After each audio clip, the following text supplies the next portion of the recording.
Hello friends, welcome back to our channel. मैं आरती सत्यार्थी आप लोगों का अपने यूट्यूब चैनल विशेष शिक्षा पर session in emerging Indian society. तो चलिए देखते हैं आगे कि व्यापक अर्थों में शिक्षा का मतलब क्या है। अपने व्यापक अर्थों में संपूर्ण जीवन ही शिक्षा है। मतलब व्यापक अर्थ में हम देखें कि संपूर्ण जीवन ही शिक्षा है, ठीक है, और शिक्षा ही जीवन है। शिक्षा ही जीवन है और संपूर्ण जीवन ही शिक्षा है। अब देखते हैं कि शिक्षा की प्रक्रिया जो है वो व्यक्ति के जन्म से शुरू हो जाती है और मृत्यु पर्यंत तक चलती रहती है। मतलब जो शिक्षा की प्रक्रिया होती है वो व्यक्ति के जन्म से शुरू हो जाती है। जैसे कि आपने बच्चा देखा होगा, तो जब वो जन्म लेता है उसके बाद बहुत सारी चीज़ें सीख जाता है, जैसे कि रोना, तो ये जन्म से ही सीख कर आता है वो, और ये जीवन पर्यंत तक चलती रहती है शिक्षा। अब जैसे जैसे बालक के अनुभवों में अभिवृद्धि होती है वैसे वैसे वे शिक्षा को ग्रहण करता है। मतलब जैसे जैसे जो बालक हैं उनके अनुभव एक्सपीरियंस में जैसे जैसे बढ़ोतरी होती जाएगी और वो शिक्षा को ग्रहण करता जाएगा। तो जैसे कि टीपी नन ने बोला है, जैसे कि टीपी नन ने कहा है कि शिक्षा को अनुभवों का संग्रहण है, ठीक है। शिक्षा जो है वो अनुभवों का संग्रहण है। ये किसने कहा है? टीपी नन ने बोला है। चलिए आगे देखते हैं। इस प्रकार जीवन के विकास के समान ही शिक्षा प्रक्रिया कभी समाप्त नहीं होती। जैसे जीवन का विकास के समान ही, जैसे जैसे जीवन का विकास होता है उसके समान ही शिक्षा प्रक्रिया कभी समाप्त नहीं होती, बल्कि यह विद्यार्थी द्वारा विद्यालय छोड़ने के बाद भी प्रारंभ रहती है। मतलब जब ये विद्यार्थी जब एडमिशन लेता है तब से शिक्षा प्रारंभ होती है, और ऐसा कुछ भी नहीं है कि विद्यालय छोड़ने के बाद ये समाप्त हो जाती है, उसके बाद भी ये कंटिन्यू चलती रहती है। शिक्षा जो है वास्तव में अभिवृद्धि की प्रक्रिया के समान है। शिक्षा जो है वो वास्तव में, जैसे कि वृद्धि का विकास होता है, वृद्धि जो है वो युवावस्था होती है, शैशवावस्था होती है, ऐसे करके चलती रहती है बाल्यावस्था, तो वो उसकी प्रक्रिया के समान ही है। तो शिक्षा भी निरंतर चलती रहती है। तो चलिए आगे देखते हैं। कुछ विद्यमान हैं जो कि इन्होंने शिक्षा की परिभाषा दी है। आपको जो सुटेबल लगे तो आप उसको याद कर सकते हैं, अपने एग्जाम में लिख सकते हैं। तो जैसे कि यहाँ पे एक परिभाषा दी है। टी रेमांड के अनुसार शिक्षा जो है वो बाल्यावस्था से युवावस्था तक विकास का एक क्रम है।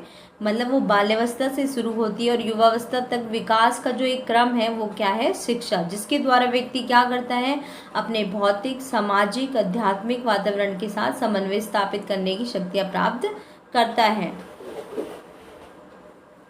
चलिए आगे देखते हैं। आगे जो हमारी सेकंड जो डेफिनेशन है यहाँ पे, कि अरस्तु के अनुसार, अरस्तु ने बोला है कि स्वस्थ शरीर में स्वस्थ मस्तिष्क का निर्माण करना ही शिक्षा है। मतलब स्वस्थ शरीर में स्वस्थ मस्तिष्क का निर्माण किसके द्वारा ही करा जा सकता है? शिक्षा के द्वारा। तो ये किसने बोला है? अरस्तु ने। अब आगे देखते हैं कि जो प्लेटो के अनुसार, प्लेटो ने क्या बोला है कि शिक्षा से मेरा अभिप्राय उस प्रशिक्षण से है जो अच्छी आदतों के द्वारा अच्छी नैतिकता का विकास करता है। तो शिक्षा का क्या अभिप्राय है उनके द्वारा?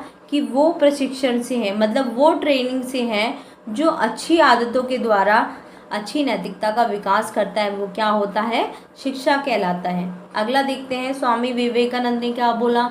कि मनुष्य की पूर्व निहित पूर्णता को अभिव्यक्त करना ही शिक्षा है।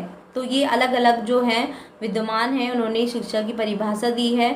तो अभी और भी इसमें विद्यमान दिए हुए हैं जो कि परिभाषा लिखी हुई है, जो आपको आसान लगे आप उसको याद कर सकते हैं। जैसे महात्मा गांधी ने क्या बोला है, इनकी डेफिनेशन बिल्कुल ईजी है कि नैतिक चरित्र का विकास ही क्या है? शिक्षा है। ठीक है, तो अब चलिए आगे देखते हैं। डेफिनेशन यहाँ पे क्लियर हो गई है। अब हम देखते हैं शिक्षा के क्षेत्र में निम्नलिखित विषय को शामिल किया गया। Scope of education. अब यहाँ देखते हैं, जैसे फर्स्ट इसमें टॉपिक है वो है, फर्स्ट पॉइंट दे रखा है शिक्षा दर्शन। शिक्षा दर्शन क्या है? जब तक हम मानवीय जीवन के रहस्य को ना जाने तब तक हम यह निर्णय नहीं कर सकते कि क्या पढ़ना है और क्या पढ़ाना है। जब तक हम मानवीय जीवन के जो रहस्य हैं उसको ना जान पाए तो हम नहीं बता सकते कि हमें क्या पढ़ना है और क्या पढ़ाना है। ये एक दर्शन शास्त्र है, ठीक है, जो ये बताता है, जिसमें मानव और उसकी क्रिया की संपूर्ण व्याख्या की जाती है। दर्शन शास्त्र जब तक नहीं पढ़ेंगे तो हमें नहीं पता चलेगा, यह निर्णय हम नहीं ले पाएंगे, मनुष्य की जीवन के रहस्य को ना जान पाएंगे, और हम पता कर पाएंगे कि हमें क्या पढ़ना है और क्या पढ़ाना है। ठीक है, तो दर्शन शास्त्र ही है जिसके द्वारा हम मनुष्य मानव की क्रिया और उसकी संपूर्ण व्याख्या कर सकते हैं। ठीक है, तो शिक्षा दर्शन के आधार पर हम शिक्षा के स्वरूप, शिक्षा की आवश्यकता, शिक्षा के उद्देश्य और शिक्षा का पाठ्यक्रम, इन सब का अध्ययन कर सकते हैं। किसके द्वारा? शिक्षा दर्शन के द्वारा ही। चलिए अगला देखते हैं। अगला है शिक्षा समाजशास्त्र।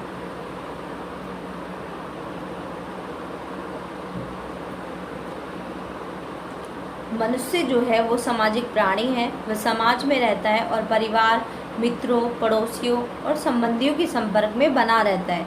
ठीक है, तो जैसे कि शिक्षा जो है वो समाजशास्त्र क्या है कि मनुष्य जो है सामाजिक प्राणी है, वह समाज में रहता है, परिवार, मित्र, पड़ोसी, संबंधियों के संपर्क में बना रहता है। वह समाज में व्यवहार करने में धर्म को सीखता है। जब वो समाज में व्यवहार करता है तो वो क्या सीखता है? धर्म को सीखता है। ठीक है, उसके व्यवहार और विचार जो हैं वो समाज का प्रभाव और सामाजिक संस्थाओं का प्रभाव पड़ता है। उसके व्यवहार पे क्या प्रभाव पड़ता है? विचारों का प्रभाव पड़ता है। उसके व्यवहार और विचार पर किस चीज़ का प्रभाव पड़ता है? एक तो समाज का प्रभाव पड़ता है और एक क्या पड़ता है, किस चीज़ का प्रभाव पड़ता है? सामाजिक संस्थाओं का प्रभाव पड़ता है।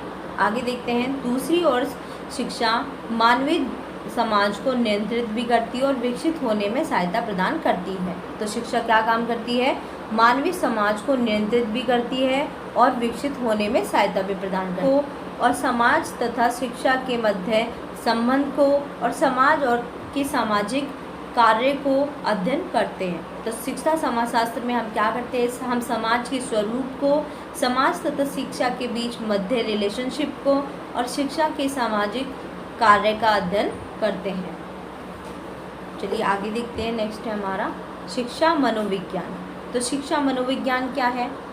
तो शिक्षा मनोविज्ञान बच्चे की आधुनिक शिक्षा की प्रक्रिया का केंद्र है। ठीक है, बच्चे की जो आधुनिक शिक्षा है उसका केंद्र क्या है? Educational psychology. एजुकेशनल साइकोलॉजी में हम बच्चे के बारे में पढ़ते हैं कि बच्चे के स्वभाव, उसकी योग्यताएं, उसकी रुचि, उसकी क्षमताएं, उसकी स्मरण शक्तियाँ, मतलब जो उसकी पावर होती है रिकॉल करने की वो, और उसकी विचार शक्ति, उसकी कल्पना शक्ति, उसकी इमेजिनेशन पावर जो होती है, सीखने की प्रक्रिया, सभी को समझने में किस चीज़ की ज़रूरत होती है? Educational psychology. आगे देखते हैं शिक्षा समस्याएं। तो शिक्षा के क्षेत्र में शिक्षा की समस्याएं भी शामिल हैं। हम वर्तमान शिक्षा की समस्याओं का अध्ययन करते हैं और उससे समाधान की विधियां मालूम करते हैं। ठीक है, जैसे शिक्षा के क्षेत्र में जब क्षेत्र है, इतने सारे क्षेत्र हैं, तो उसकी समस्याएं भी इसमें शामिल की जाती हैं। तो इसके अध्ययन करते हैं और इसकी विधियों का मालूम करते हैं कि हमारे देश में महत्वपूर्ण शिक्षा समस्याएं कौन कौन सी हैं। तो जैसे कि पहला देखते हैं, पहली है भाषा समस्याएं। ठीक है, सेकंड है विद्यार्थियों की बेचैनी, अगला है शिक्षा का व्यवसायीकरण, धर्म व नैतिक शिक्षा, पूर्ण शिक्षा का प्रबंधन, परीक्षा प्रणाली, देश के सभी भागों में शिक्षा का समान